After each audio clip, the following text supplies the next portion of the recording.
6-րդ տարին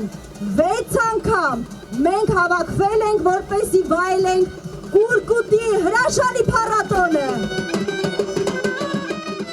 Կապանը կրկին վերածվել է համերի և ավանդույթների կենտրոնի։ Այստեղ եփվող յուրաքանչյուր կաթսա մի պատմություն ունի, մի հիշողություն պապերից փոխանցված։ Այս տարվա Կուրկուտի փառատոնը ոչ միայն համի, այլև ինքնության տոն է, որտեղ գոլորշու հետ տարածվում է հայկական մշակույթի բույրը։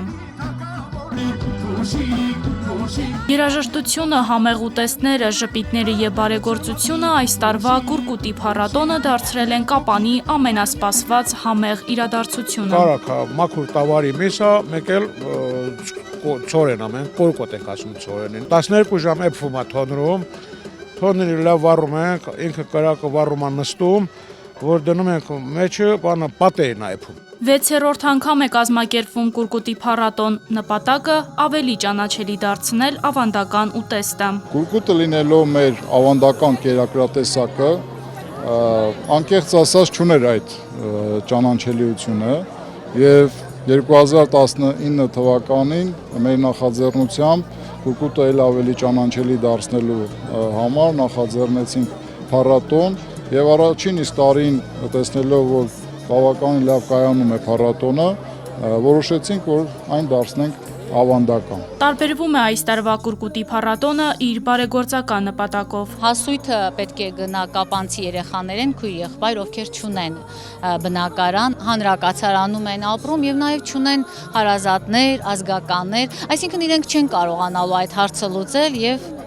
այո, մենք պատրաստվում ենք նրանց համար գնել բնակարան։ Երեխաների երազանքը իրականացնում է Կապանի քաղաքապետ Գևորգ Փարսյանը։ Օրեր առաջ հրավիրեցի երեխաներին եւ հարցրեցի, թե ինչի մասին են իրենք երազում եւ նրանք պատասխանեցին միանշանակ, որ տուն են ուզում։ Երազում են տան մասին եւ մենք այդ օրը որոշեցինք, որ պետք է փորձենք այդ երեխաների երազանքը իրականություն դարձնել։ Կապանում Իրանի գլխավոր հյուպատոսը եւս տպավորված է փառատոնով։ Եթե ավելի շուտ իմանայի, այսօրն է լինելու Կուրկուտի փառատոնը, Պարսկաստանից պարսկահայերին կհրավիրեի, որպեսզի գան, մասնակցեն եւ կուրկուտ պատրաստեն։ Խորհուրդ եմ տալիս նման փառատոններ ավելի հաճախ կազմակերպել եւ մասնակցել։ Սա ավելի է ամրացնում ընտանիքների հարաբերությունները։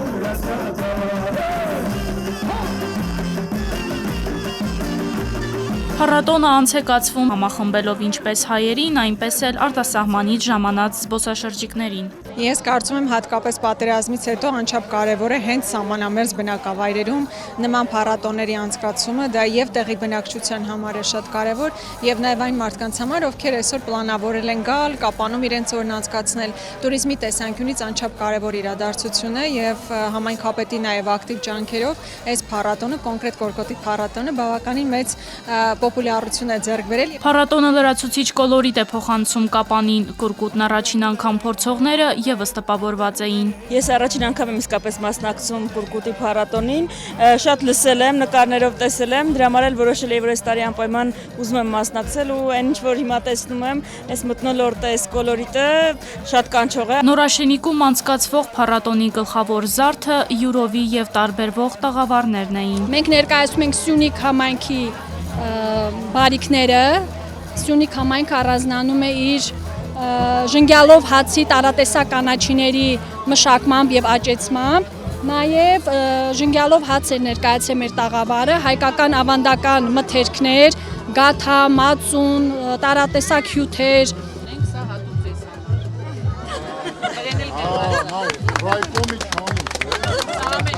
Տաղավարները տարբերվում էին Սյունյաց աշխարհի համերով։ Այս տարի մեր տաղավարում մենք ներկայացնում ենք ամեն ինչ կապված թեյի հետ։ Ինչու թեյի, որովհետև Կուրկուտ ուտելուց հետո ընդունված է թեյ խմել։ Եթե ուշադրություն դարձրեցիք մեր տաղավարի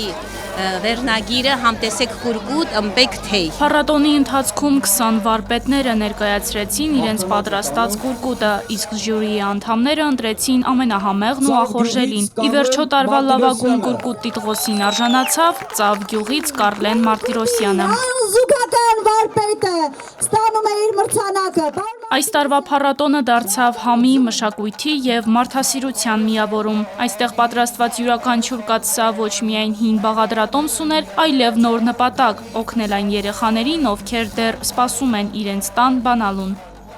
Ալիսա Աղասյան, Մերուժան Հայրապետյան, Երկիրն այսօր։